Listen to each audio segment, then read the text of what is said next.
Welcome everyone. Hi. I think we can start the meeting. Welcome everyone. Very nice to see so many joining us here in person, but also quite a few joining us online. A little bit more on the practicalities of this hybrid meeting in a minute, but just to note for now that it's very nice to be able to meet up in person, all the while being flexible enough for people to join us, both from within Norway, but also from further away online, with now that we have all become accustomed to these hybrid meetings. My name is Maria Gabrielsen Jumbert. I'm a research director and senior researcher here at PRIO, and co-director of the Norwegian Center for Humanitarian Studies, together with Antonio De Lauri here, who will also say a few words in a minute, who's the director of NCHS, based at CMI in Bergen. So this is the annual meeting of the Norwegian Center for Humanitarian Studies, where we want to both group together our researchers involved in our network, but also reach out to practitioners, diplomats, and beyond, interested in topics of humanitarian studies and humanitarian issues. So we are very pleased to see also both our researcher colleagues, but also representatives of humanitarian organizations and embassies here in Oslo. So welcome everyone. The theme of this year's annual conference came to the fore as we were all observing, step by step, but also quite rapidly, the Taliban takeover of Afghanistan, and followed very briefly after by the 20-year commemoration of the terrorist attacks in the United States. As we were wondering how humanitarian aid delivery would now be organized to Afghanistan, we also wanted to address this topic even more broadly, seeing that in the course of the last 20 years, various forms of counterterrorism measures have been implemented in order to prevent donors' money to indirectly or directly lead to support what is defined as terrorist organizations. We see that these measures also range from very concrete direct sanctions to a broader range of measures that in different ways affect local organizations and the cooperation between international humanitarian NGOs and local partners. So we wanted to address this question both with the recent experiences in Afghanistan in mind, but also to look beyond and look back at these last 20 years in order to also be able to best look ahead. How are these different counterterrorism measures affecting the delivery of humanitarian aid? And we will also take a sort of a broad scope on counterterrorism measures. It might be the very concrete counterterrorism measures, as we will also go through more in the next session today, to more broadly various types of sanctions affecting the delivery of humanitarian aid. Which affects also the delivery of humanitarian aid to countries undergoing internal conflict or authoritarian regimes who are also targeted by various types of sanctions.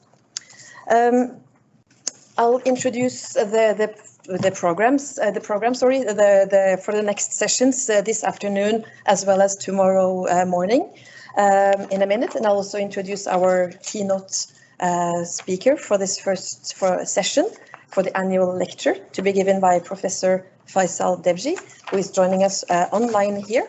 But first, before I say more about the program and the next sessions, perhaps you, Antonio, would like to come up and say a little bit more about NCHS and our activities.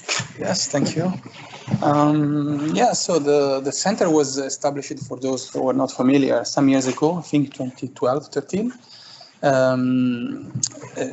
I think initially related to a specific project, then it developed over the years. Some years ago, in 2019, we received funding from the Research Council for a network, which is a generous funding considering that is not for research, but only for networking.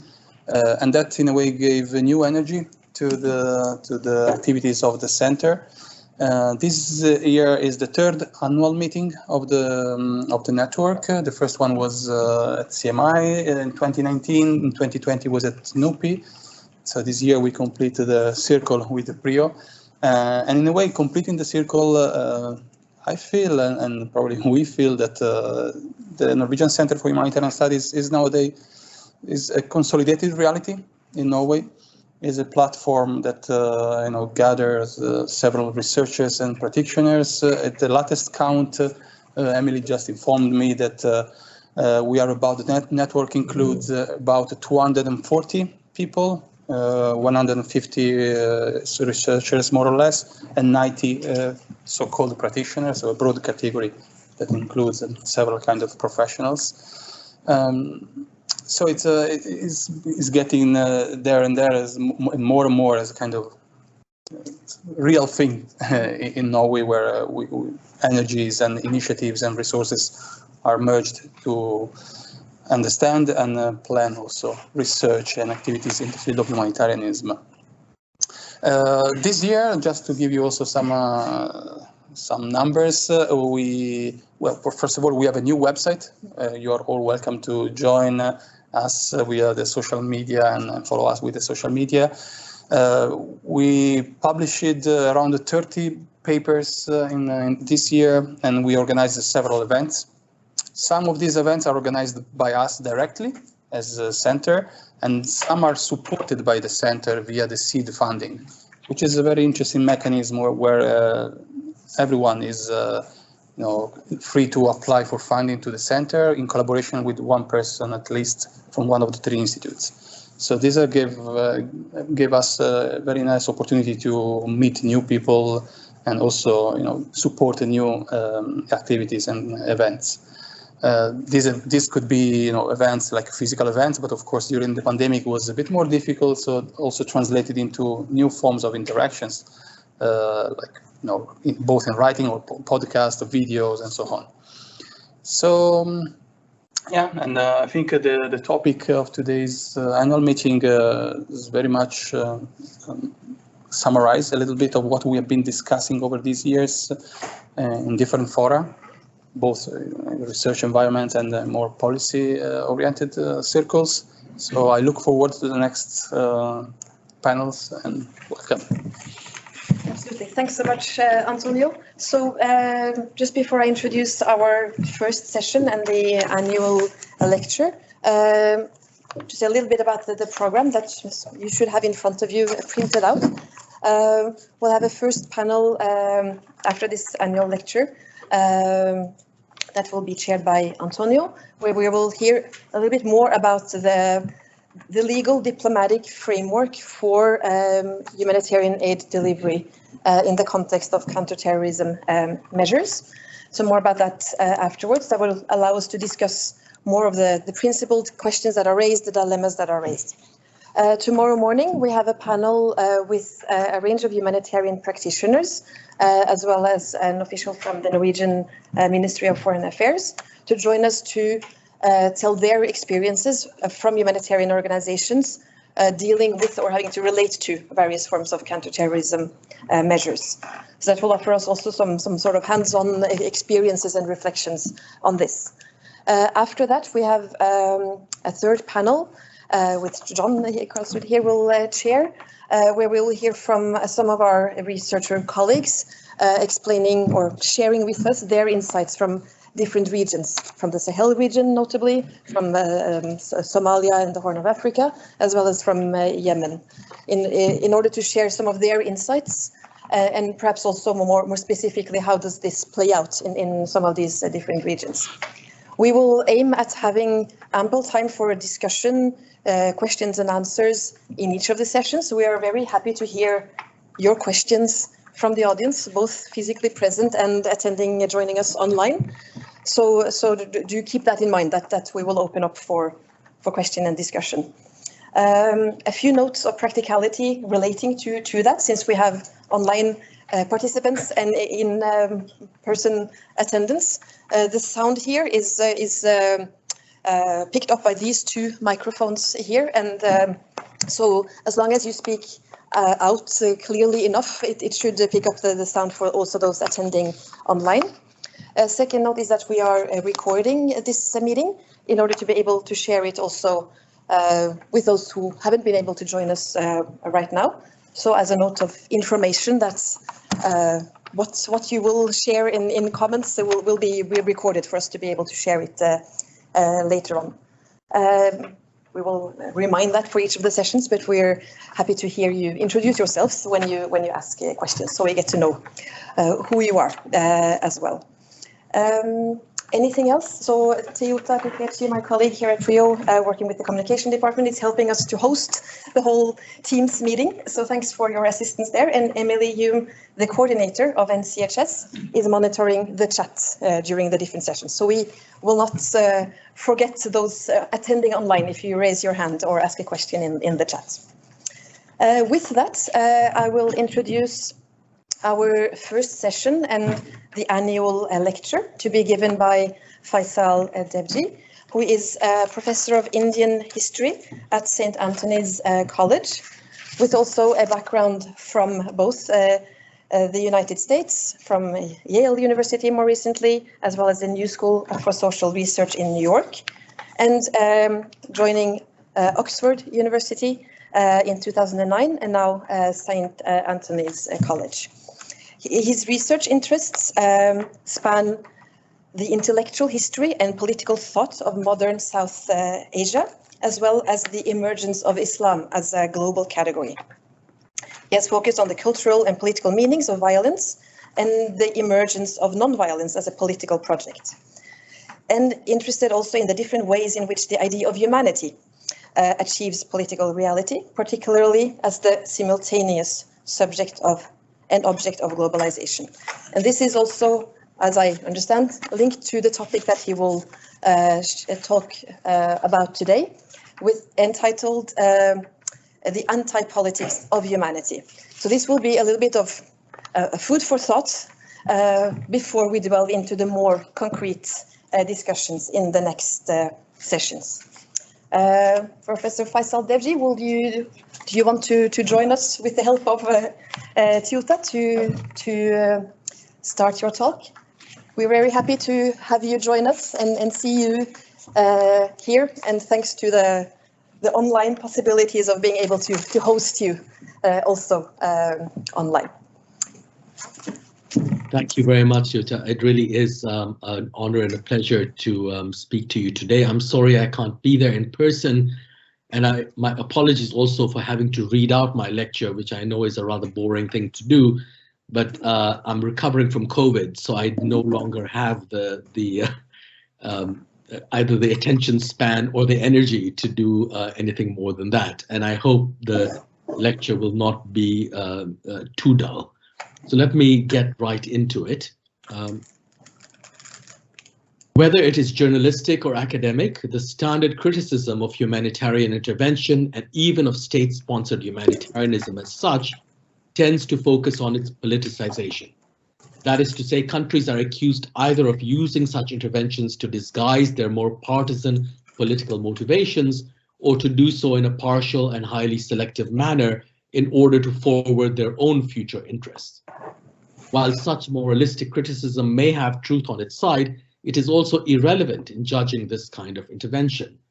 More important than its political character might in fact be the anti-political justification of humanitarianism, whose reality, I shall argue, can be far more dangerous than the hypocrisy we accuse states of. Humanitarian intervention originated with European imperialism and was crucial to it because politics was denied colonized peoples. So colonial rule could have no other legitimation than its moral imperative. This led to the pioneering of development eventually as both an ideology and practice in the colonies, and its regular operation on the basis of a humanitarian imperative that trumped, if it did not quite invalidate, political freedoms and debate. These imperatives included law and order, economic improvement, and safeguarding the rights of women, children, and minorities. Sometimes this moral imperative even entailed breaking established laws, as was famously the case with Britain's abolition of slavery, leading to the Royal Navy impounding human cargo even in foreign ships outside British waters. Whatever the hypocrisies and compromises of interventionist states, in other words, crucial about their humanitarianism is its anti-political nature.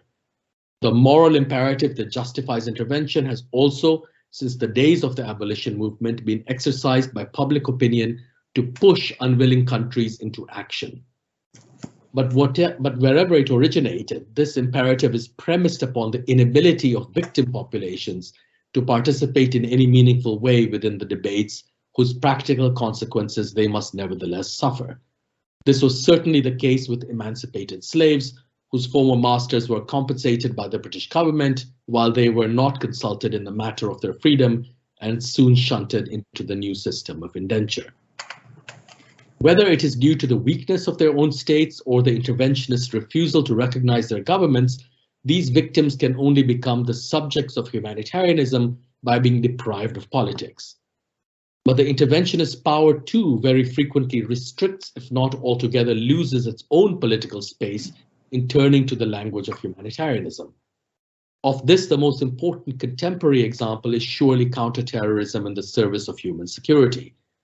Not only are the political freedoms of ordinary citizens willingly sacrificed in the name of security, but the state's deliberative organs also give up authority to the executive in such situations. In her 2003 essay, Who Defended the Country?, the literary critic Elaine Scarry describes how the ultimate humanitarian imperative to protect life led during the terrorist attacks of 9/11 and after to the intensification of emergency measures, allowing the executive to disregard the debate and discussion crucial for the working of democracy. She points out that the lack of time and the enormity of the threats justifying such decisions have no demonstrable basis, and praises instead the actions of those passengers on the one plane that did not reach its target on 11th September 2001, whose democratic and collective decision it had been to resist the hijackers rather than waiting to be shot down by the government in order to save the lives of others.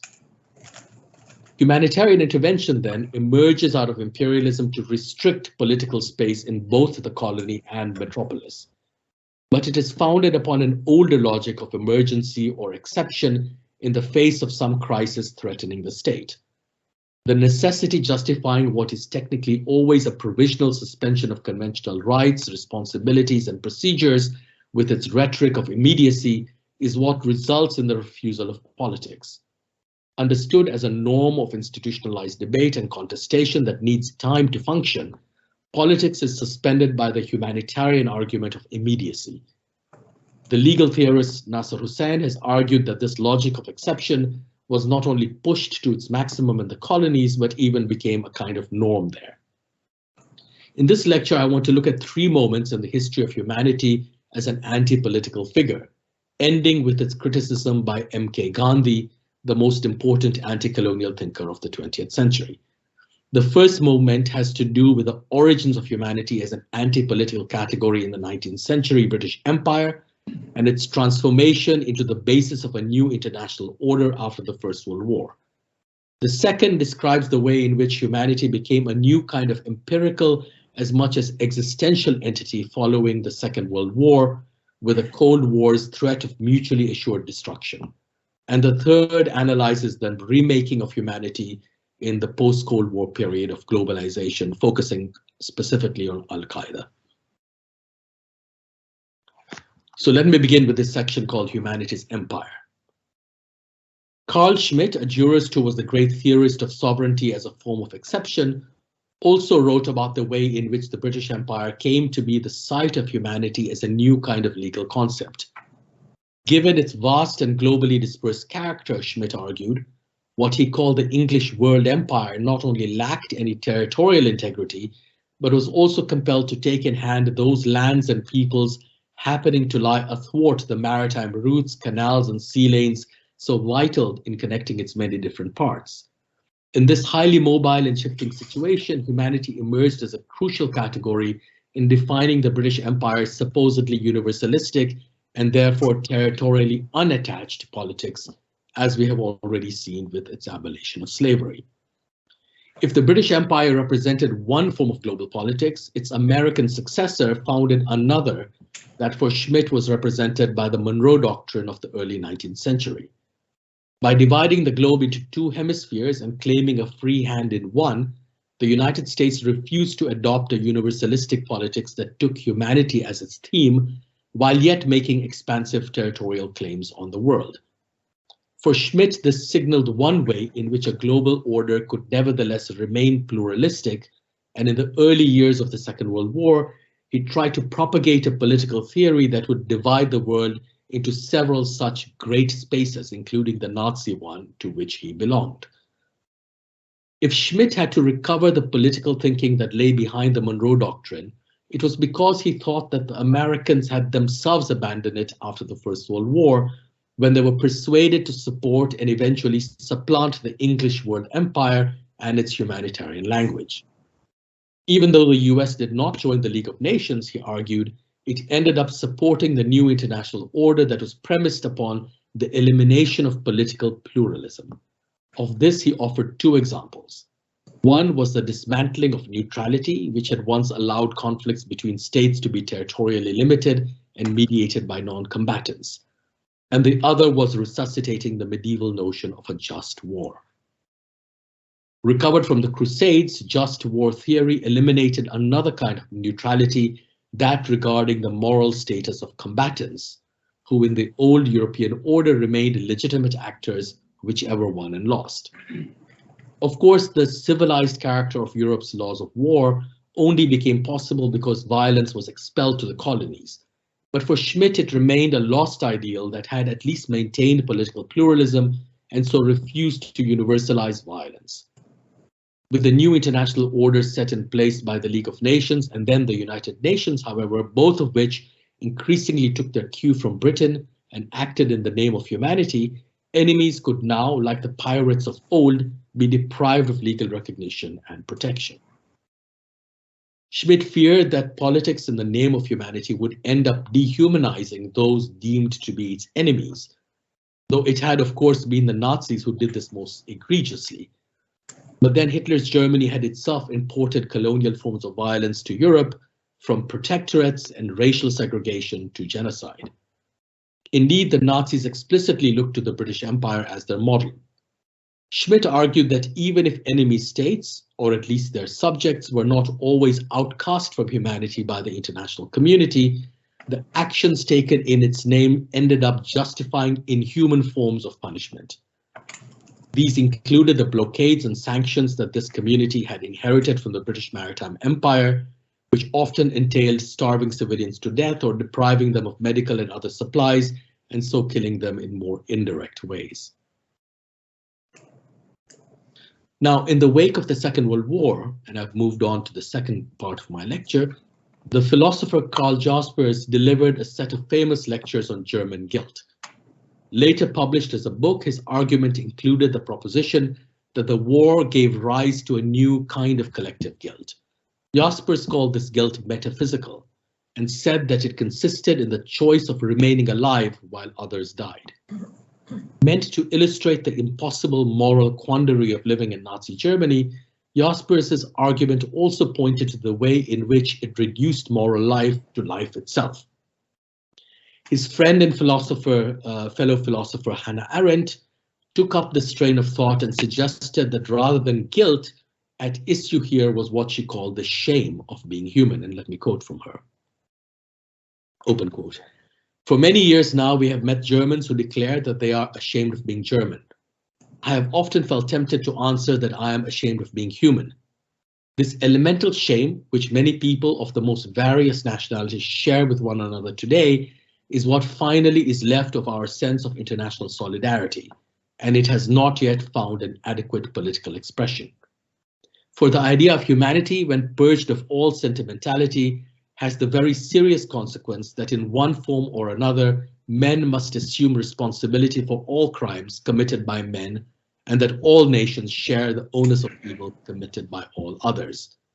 Shame at being human, shame at being a human being is the purely individual and still non-political expression of this insight, close quote. The collapse of the League of Nations humanitarian order, in other words, had, in Arendt's view, made a negative factor out of humanity, one that did not possess a political reality, for as the war demonstrated, it had never been real.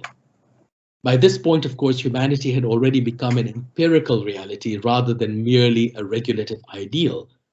For if statistics could for the first time enumerate the human race, then planning for population control or disease eradication could in some measure alter it by design. All of this was made possible not simply by technology, but precisely the emergence of an international order with the League of Nations.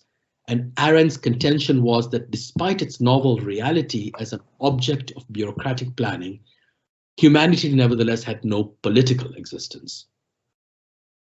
Again, following Jaspers, this time his book on the atomic age called The Future of Mankind, Arendt went on to delineate the existential repercussions of humanity's negative reality as an entity without a subjective or political life of its own.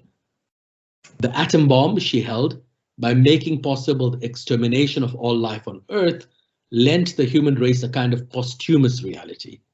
Only by imagining its extinction could humanity possess any existential reality.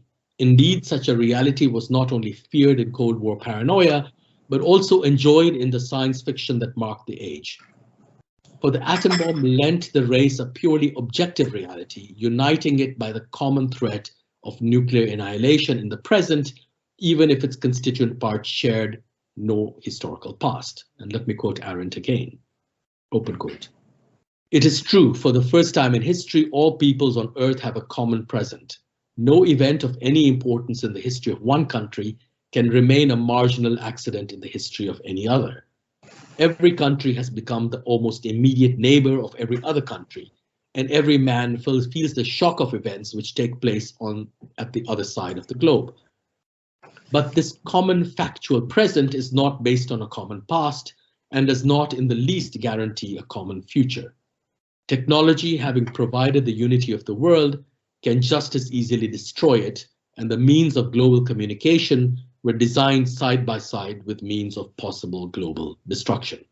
Close quote. The threat to mankind posed by nuclear warfare also meant that political responsibility had become impossible insofar as it was now potentially limitless. And here is Arendt again, open quote. Our political concepts, according to which we have to assume responsibility for all public affairs within our reach, regardless of personal guilt, because we are held responsible as citizens for everything that our government does in the name of the country, may lead us into an intolerable situation of global responsibility, close quote. Far from being the subject of politics, therefore, humanity destroyed its very possibility the more real it became. For as Arendt noted, modern warfare's apocalyptic potential forced individuals to think of themselves as self-conscious members of the human race, as we might argue climate change and the threat of ecological extinction does today. But this existential as also empirical fact still had no political reality.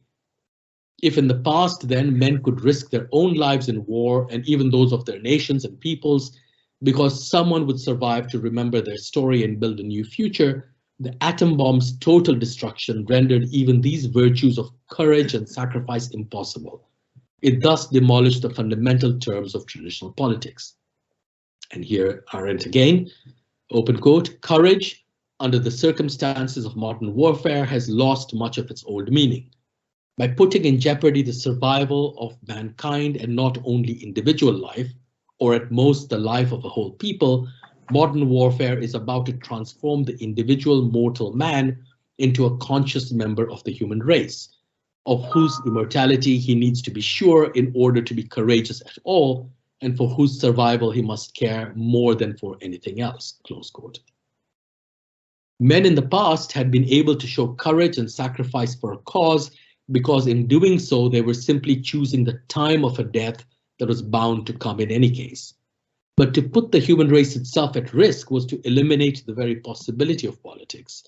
And so Arendt compared men in this situation to the gods of old who were unable to give up their lives precisely because death was not inevitable for them. By paradoxically comparing human mortality with the immortality of the gods, Arendt was arguing that at the moment of its possible extinction, life had suddenly become sacred as an ultimate value. And this was something it had never previously been. If the human race's posthumous reality is now divine, it is only because man has turned out to be his own nemesis, just as a god who forsakes his immortality might. Arendt's point is borne out in our own times, when life has indeed become the ultimate value of all those who speak in the name of humanity. But as she suggested, this has resulted only in the limitation of politics as a site of human freedom, replaced as it now is by the logic of necessity and moral imperatives. To see in this development merely a form of hypocrisy behind which politics continues to operate displays an inability to grasp the magnitude of its change. For such a view not only lends support to the marginalization of politics in the face of morality, but also disdains the freedom and the considered as much as collective deliberation that was once at the center of its definition. The resort to necessity and a moral imperative that subordinates the freedom of choice to its singular logic characterizes the politics of dictatorial or technocratic rule. Public opinion here is involved only in the form of an alternatively fearful and vengeful acclamation of the executive decision to save life. In some ways, you see this debate in our own time, of course, playing out in discussions over the pandemic and vaccination policies and restrictions, etc. So let me move to the third part of my lecture, globalization and terror. How might we understand humanity as an entity whose existential reality is posthumous in nature? One way to grasp its curiously paranoid character is to think about humanity's context, which I want to argue here can only be the globe. The world, by contrast, continues in many ways to remain a metaphysical category, referring to another or other worlds of a quite different sort, as in the originally religious but now also profane use of words like worldly and otherworldly, to say nothing of this world and the next. And for its part, the Earth is a term that takes its meaning from the solar system of which it is a planet, though it may also partake of the world's metaphysical character in phrases like earthly existence. Both words are also routinely used as synonyms of globe, though they don't cover all of its meanings even in a colloquial register. Interesting about the globe is the fact that it appears to have no context and is instead entirely self-referential in its popular as well as scholarly usage. Global issues such as overpopulation or climate change cannot be spoken about in galactic or otherworldly terms. Indeed, the globe has the paradoxical role of naming vast spaces and populations at the same time as stressing their finitude.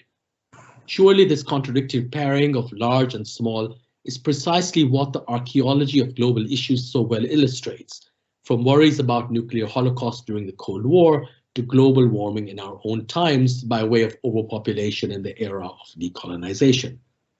On the one hand, we call global any phenomenon too large to master in a conventional way, and on the other, use the word to describe a shrinking habitat that makes escaping such phenomena impossible. In keeping with its self-referential character or lack of context, the globe possesses a single true subject that is also its object. Whether it is mutually assured destruction or climate change, humanity as a subject rather than the human race as a species represents the simultaneous agent and victim of all such global phenomena. An asteroid hitting the Earth belongs in another context altogether, constituting a planetary rather than global possibility, one that makes of humanity one species among others at risk.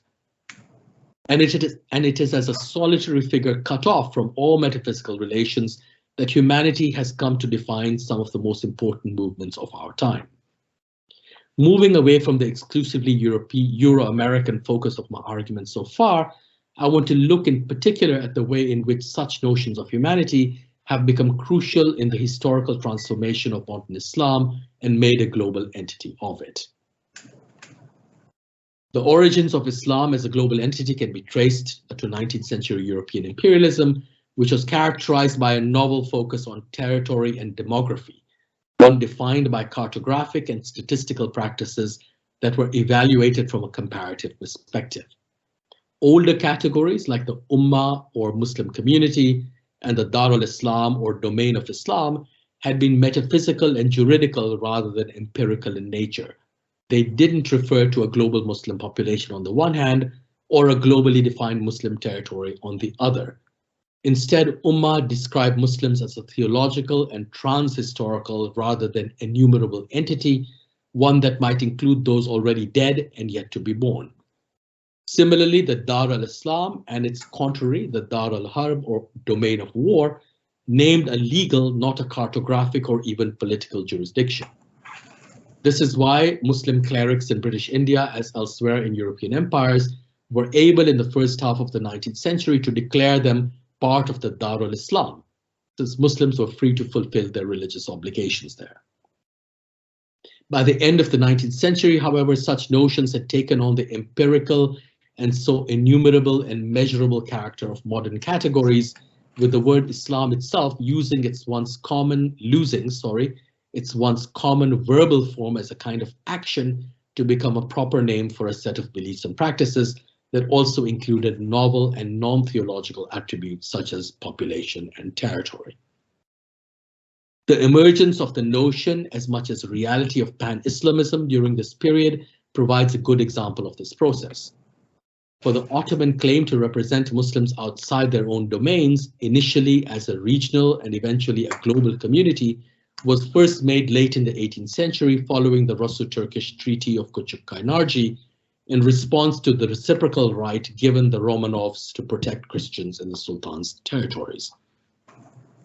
Unlike their territorially contiguous Muslim predecessors, European empires were scattered across the globe and came to provide Muslims with new models of identity and belonging.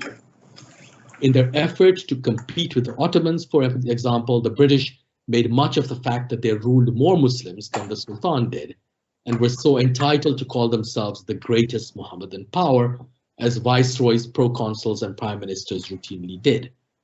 Important about this identification was that it defined Islam in demographic and territorial as much as theological terms.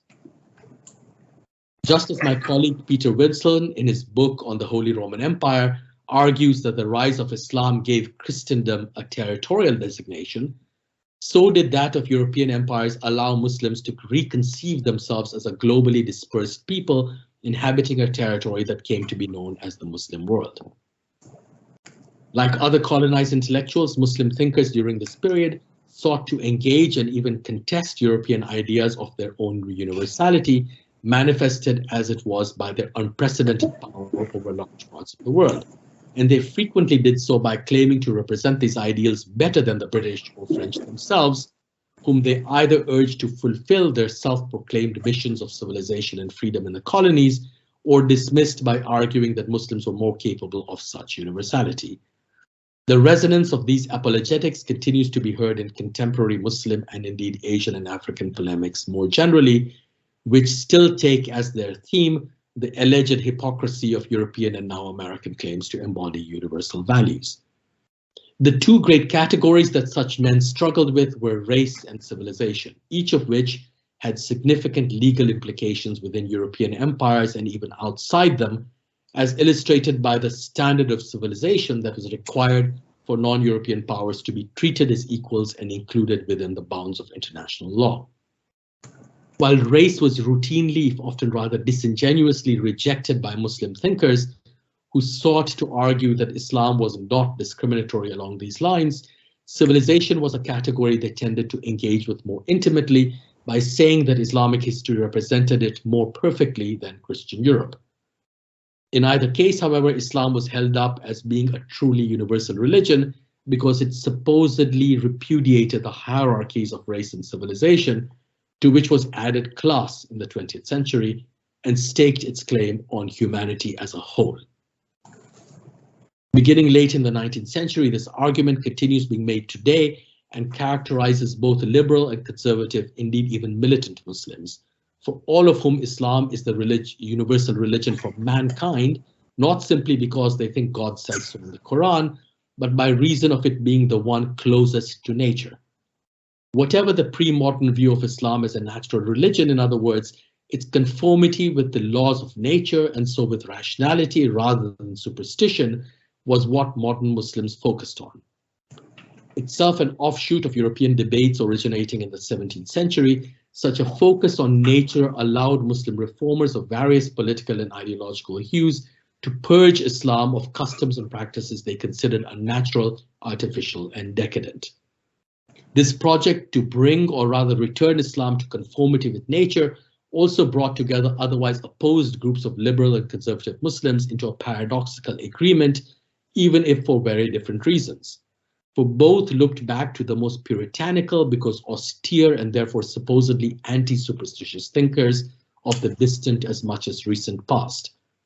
The 13th century scholar Ibn Taymiyyah and the 18th century Ibn Abdul Wahhab in particular, taking them as predecessors in the modernization of Islam. They were also critical of regional cultures, which were seen as being too particularistic, and tried to bring a truly universal Islam into being, one fit for humanity in the same way as the universal declarations of rights announced by states and international bodies aim to be. While in the 19th and for much of the 20th centuries, Muslim concerns with representing humanity remained theoretical and could only be conceived in pan-Islamic or imperial terms, the Cold War suddenly gave this otherwise abstract category a novel materiality. If the human race had achieved an empirical reality by being enumerated and made subject to various forms of planning and development, it was the possibility of a nuclear apocalypse that lent it a new kind of retrospective and even posthumous truth, as I have argued. Bringing as it did the religious language of apocalypse back to secular life, the Cold War threat of mutually assured destruction allowed Muslim thinkers to imagine the Ummah's extinction alongside that of the human race.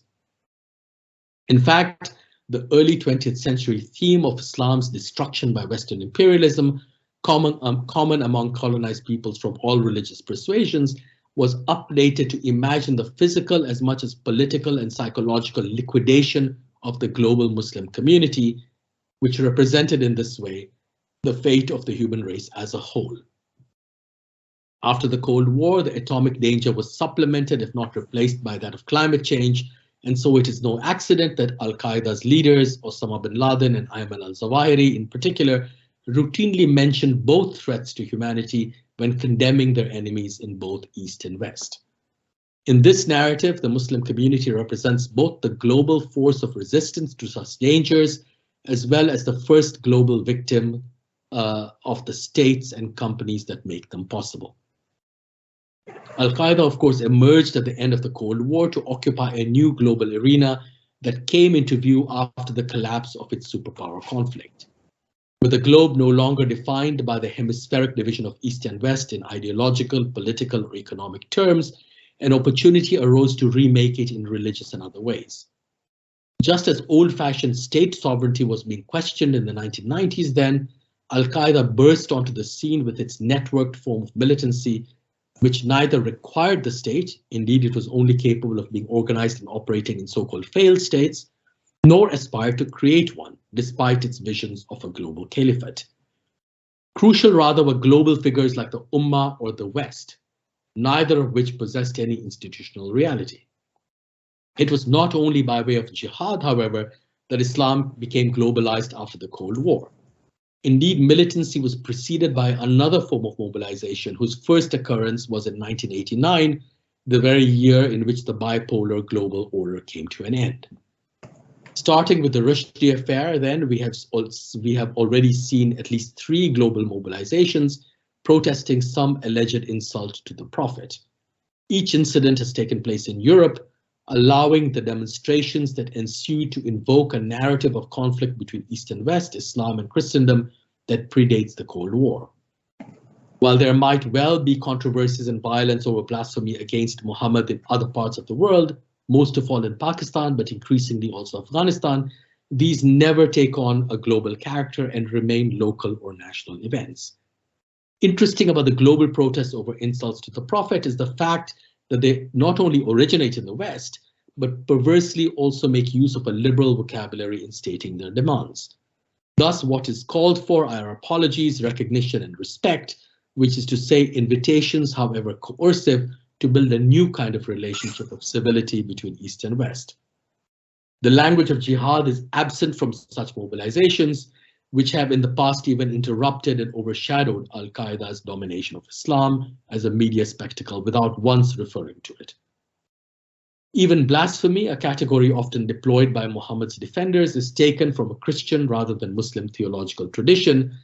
And during the Rushdie affair, there were many who said that they only wanted Islam to enjoy the same legal protection that the since abrogated blasphemy laws provided the Church of England. One reason why Muhammad, rather than say God, has come to play the role of victim in these great mobilizations has to do with his being gradually stripped of all transcendent or metaphysical character as a superhuman or miracle working figure beginning late in the 19th century. Having been made fully human and thus the chief representative of Islam's faithfulness to nature, the Prophet, unlike God, has now become vulnerable enough to merit the protection of his followers and at the same time to stand as representative of a virtuous and victimized humanity.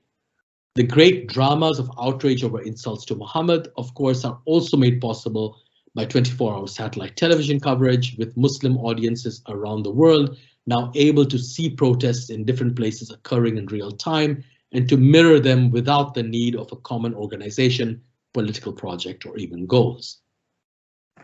If television as a medium of collective viewing allowed the Ummah to realize itself in a new, yet still only transient way, by waves of mobilization that arose only to decline into nothingness, the internet made for an equally dispersed but highly individualized form of militant recruitment through the spectacle of martyrdom.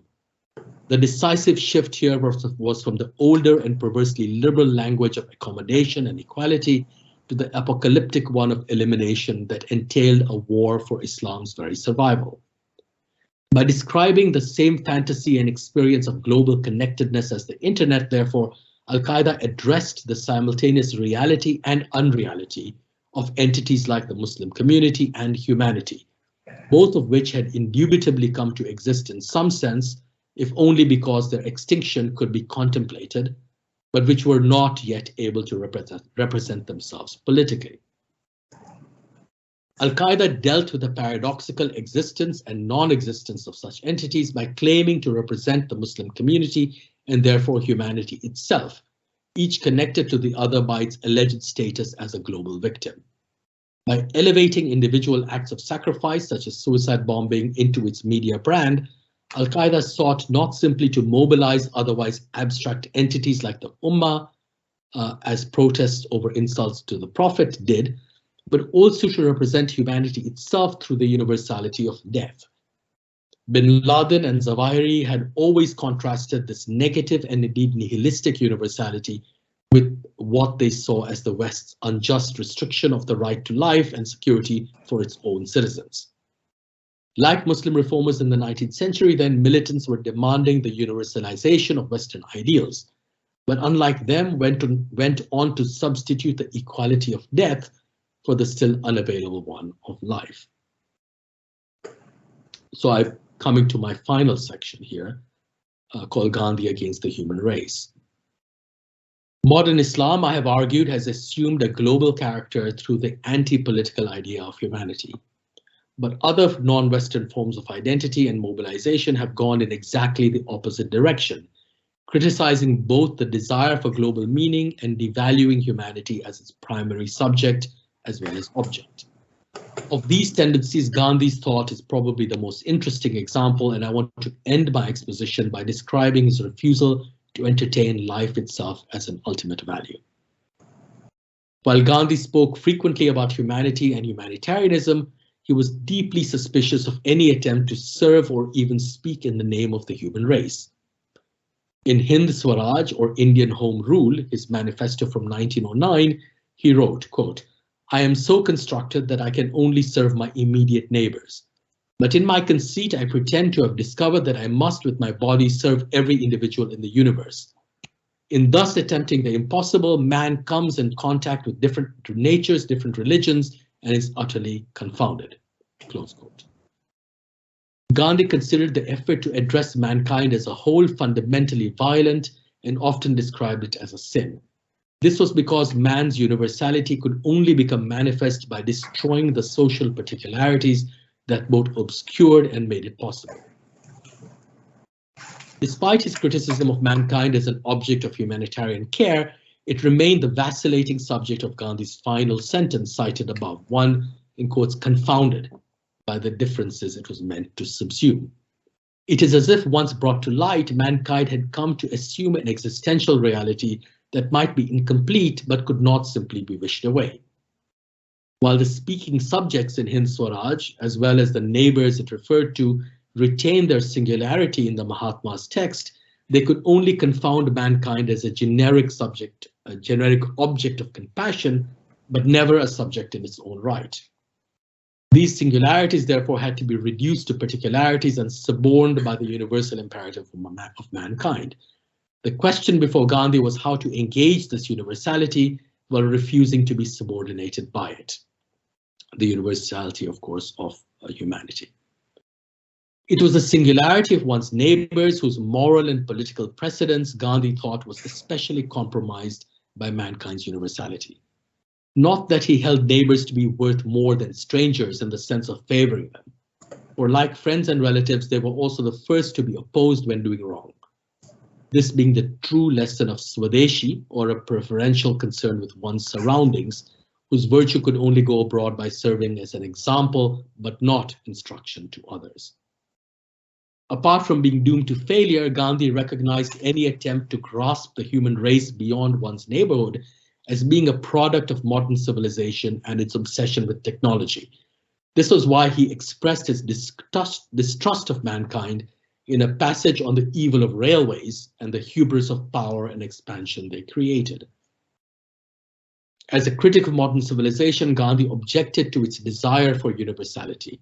Of this, the social or political instantiation of the human race, envisaged either in its potential control by some institution, no matter how representative, or by its own domination of the world, provided an important and to him fearsome example of despotism.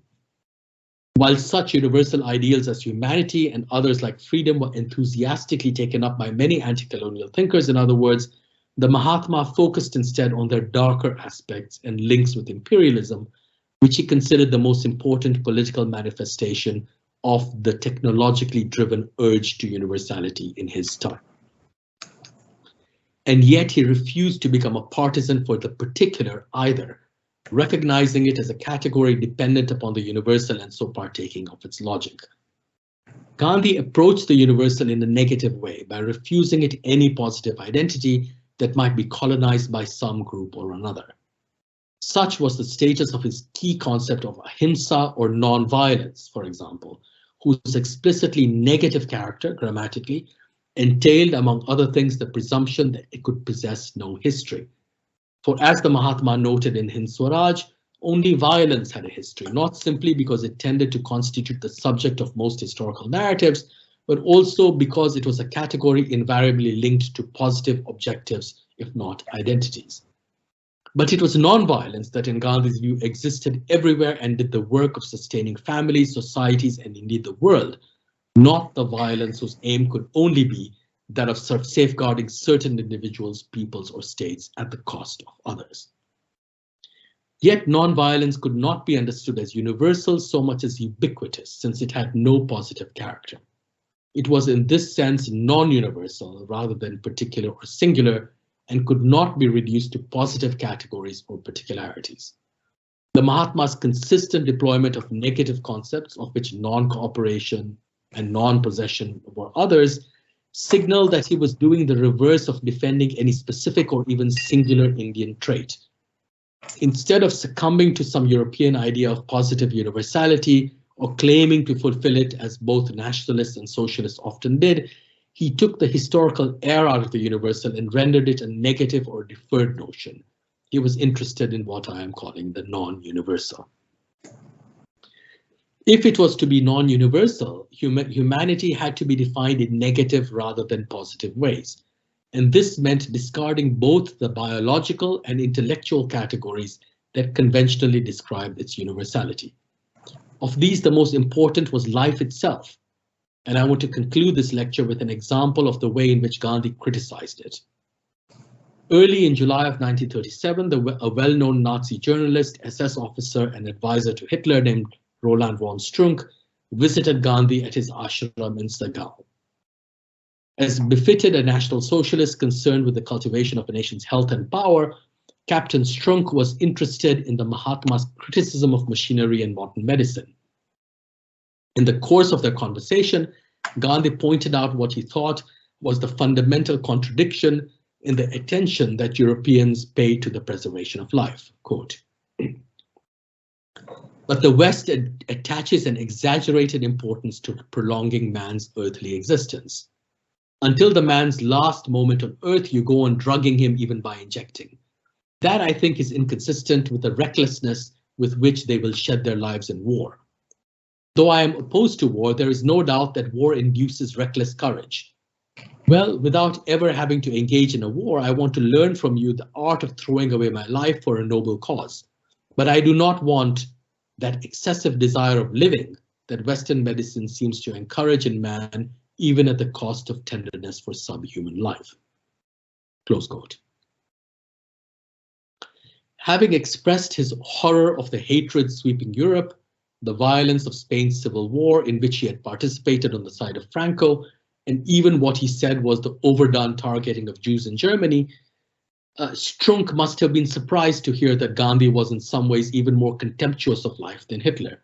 For the Mahatma's desire to learn from the so-called reckless courage of European warfare was not in the least premised upon the need to protect one's own life, nor indeed the lives of one's countrymen, racial brothers, or partners in civilization, as was true both of the Nazis and their enemies. In fact, Gandhi was clear that justifying war by means of the conventional link between taking life in order to save it could in no sense be considered rational. What the Mahatma found disturbing, in other words, was not that an inordinate concern with preserving life stood opposed to its casual disposal in battle, but rather that one led to the other in such a way as to make the love of life itself guilty of the desire for death. Only by giving up the thirst for life that was represented in modern war and medicine alike, he suggested, could the urge to kill be tamed.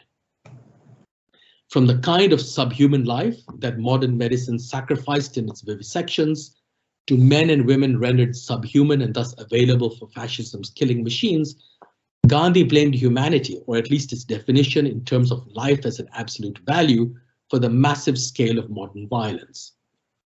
And this not only allowed him to put the Nazis in the same category as their enemies as far as the espousal of such a value was concerned, but also to hold humanitarians and pacifists equally responsible for its violence. Indeed, in some ways, those dedicated to the cause of peace and humanity were even more culpable than the rest, if only because they might value life in far greater measure than others who were at least willing to sacrifice it in war. For in the very recklessness of the sacrifice, the Mahatma saw the possibility of going beyond and even destroying life as an absolute value. The kind of violence that entailed risking one's life, in other words, was capable of providing an opening for non-violence, something that preventing war in the name of life's sanctity never could. And this was why Gandhi wanted to learn the art of throwing away one's life from those parts of European warfare that still involved such risk. As if convinced by the Mahatma's words, Roland von Strunk died in Germany a few months later, the casualty of an old-fashioned duel fought with pistols, which resulted in Hitler banning the custom altogether. It was only by refusing to treat life as an absolute value that Gandhi was able to accomplish his aim and spiritualize politics, for he thought that as long as life remained its basis, political action could never answer to moral principles. After all, the preservation of life was an aim that all political actors shared, and therefore no moral principles could be drawn from it, these having been reduced merely to second-order justifications for valuing some lives over others. The courage of a Nazi, for instance, would be deemed in this way to possess less value than that displayed by an American or Russian soldier fighting him, but only because it was dedicated to taking life for an immoral cause. The paradoxical thing about the Mahatma's glorification of sacrifice in the name of an ideal, rather than a gross reality such as life, however, is that its rejection of this reality as an absolute value also entail protecting it. Only by disdaining life could it be saved, while even politics in its most sacrificial forms, including the Cold War doctrine of mutually assured destruction, continued being devoted to life preservation. Thank you.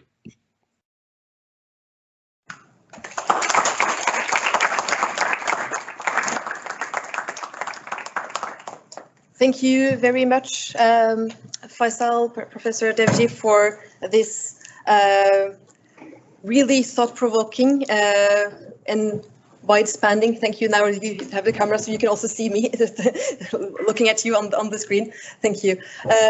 Thank you so much. A lot to take with us, to think about further. Many different perspectives on the different perspectives of humanity and of the value of life. And I think that's, before I open up for questions now from the audience here. Also helpful food for thought, as we are now taking the very specific aspect of counterterrorism measures, as how that affects humanitarian aid, but also to allow us to take a step back and to not take the humanitarian aid system just for granted, but also to question sort of what are the different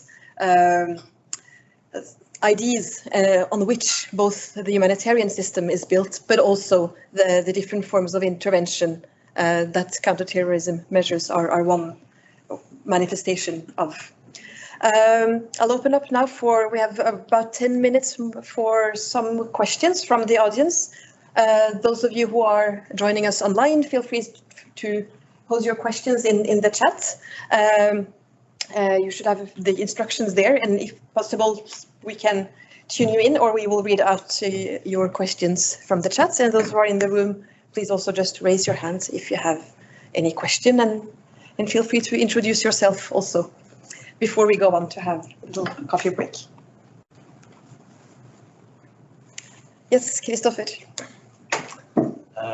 Thanks a lot. I wondered, could you share your thoughts on what a Gandhian conception of charity? Christopher, you actually need to come up here. It seems. Yeah. Can you hear me? Yeah, closer to that. So. Yeah, I'm coming closer to the microphone. Okay, so I wondered if you have some thoughts on what a Gandhian conception of charity that would somehow play on the current ambitions of humanitarian action, but be more in line with his conception of politics, what that might entail. Thank you. It was a charity you meant, yes, if I heard it correctly. You know, it's an interesting it's an interesting question, not least because, of course, that word is so loaded. Gandhi used it, but it also has, of course, in the West, specifically Christian provenance, and you know, is linked to a whole set of metaphysical considerations that may not have been present for Gandhi, though he certainly uses the English word charity. So I guess in some ways what I would suggest is that rather than charity, what Gandhi was interested in was the performance of a duty, if we can think of charity in these terms, that the true moral act was an act of duty, and an act of duty always involves sacrifice. And the sacrifice could be anything from a very casual everyday occurrence, such as an example I often use for my Indian audiences, a mother who decides to cook food for her children, which they like, but she herself doesn't, to, on the other hand, the sacrifice of one's own life, or at least the putting of one's own life at risk, if not deliberately sacrificing it. And in this way, the relationship between the person doing the sacrificing and the figures who are the, as it were, recipients of the sacrifice, is Gandhi thought equalized, or has the potential of being equalized, so it doesn't become charity in the sense of a gratuitous giving, a gratuitous offering, which doesn't involve the sharing of a single life world with the objects of that giving.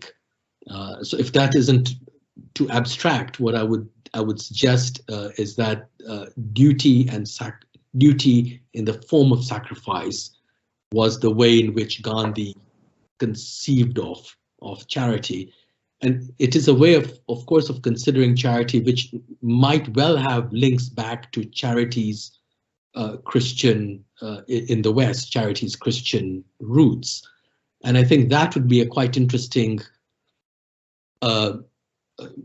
way to think about your question, because we tend to secularize all of these terms. Gandhi, of course, doesn't secularize them. We tend to secularize all these terms, no matter what their religious backgrounds might be. And in doing so, sometimes we lose more than we gain. That the effort to universalize through secularization terms that have come to us from metaphysical or religious traditions,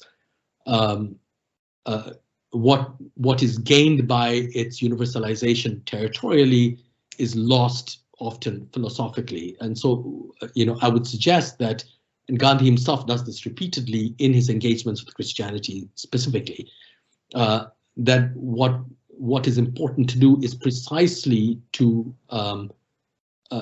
reach to the ideals and the principles, metaphysical though they might be, that lie behind and in the histories of categories like charity, to make them, as it were, both specific so that they are not universal in the way that Gandhi, for instance, criticizes, while at the same time, while acknowledging the specificity, allowing them to actually manifest the otherwise hidden or suppressed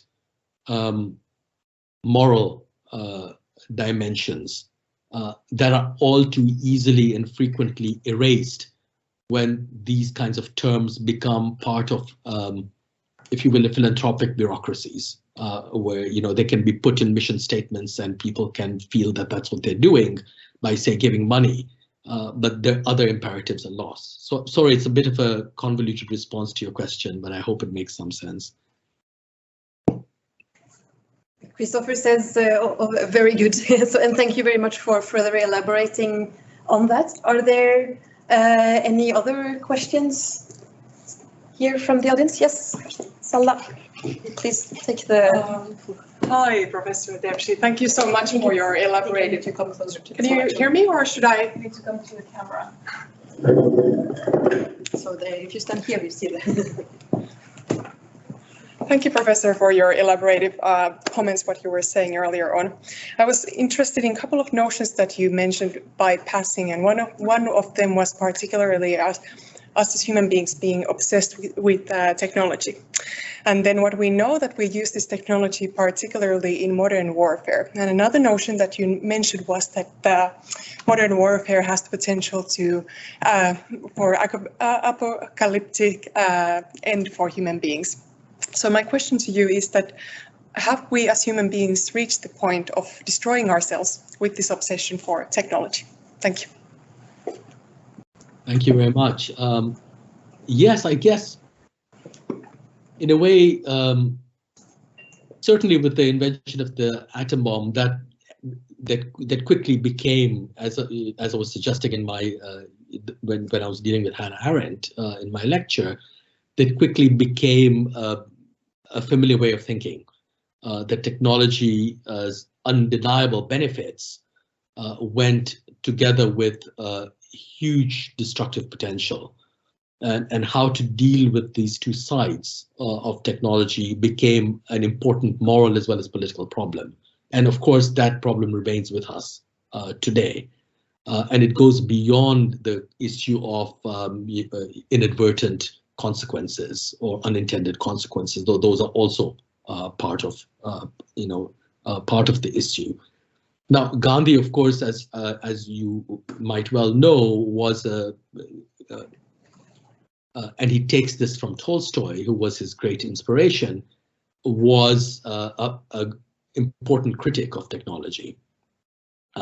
And his criticism was based on a number of assumptions. One had to do with the way in which technology actually produces new kinds of hierarchies. It casts people out of occupations without giving them any new ones. It reinforces a power in a smaller and smaller number of hands, those who control technology. And of course, it reduces human action more and more because there can be no competition between human action, even of a collective variety, and technological force, which goes well beyond any human action. So these are some of the ways in which he's very critical of it. But obviously, he too understands that we can't do without it either. So the question is not, how should I put it? It's not so much how do you retrieve the good side of technology while leaving aside its bad side, because you can't actually separate those two things in Gandhi's view. But how, taking both sides together, we can nevertheless practice non-violent forms of moral and political life. And one way in which Gandhi dealt with this issue or question was by refusing to demarcate any limits between a site where morality could exist and a site where it cannot. So let me explain what I mean. So in conventional sort of moral narratives, morality is given a certain space, and once a war begins or a battle begins, that space is sharply delimited. I mean, of course you can have the ethics of war and battle as well, but for Gandhi, non-violent action had to be possible everywhere, or it was possible nowhere. So it had to be possible even at the very center of a battlefield. It had to be possible even in the moments of the greatest violence, because it's often in the moments of the greatest violence that the potential for non-violence becomes suddenly apparent. And